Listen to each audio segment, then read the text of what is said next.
दिवाळी करण्यास मोठी समस्या निर्माण होत आहे। अशातच गरीब, कष्टकरी तसेच दृष्टिहीन बांधवांची दिवाळी आनंदात जावी या उद्देशाने राष्ट्रीय दृष्टिहीन महासंघाच्या वतीनं बसस्थानकाजवळील गणोरकट मठ येथे जीवनोपयोगी वस्तूंचे वाटप करण्यात आले। यात किराणा, साड्यांसह इतर भेटवस्तू देण्यात आल्या। या कार्यक्रमाला प्राध्यापक सुभाष गवई, दिलीप गणोरकर, सचिन पाटील, आर.पी. देशमुख, जुगल किशोर ओझा, मनोहर बारसे आदी उपस्थित होते।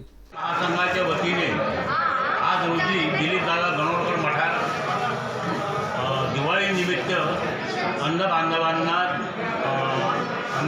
फराळाचं वाटप करण्यात येऊन राहिलं आहे आणि या कार्यक्रमाला संपूर्ण जिल्ह्यातून किंबहुना विदर्भातून या ठिकाणी सर्व लोक आलेले आहेत।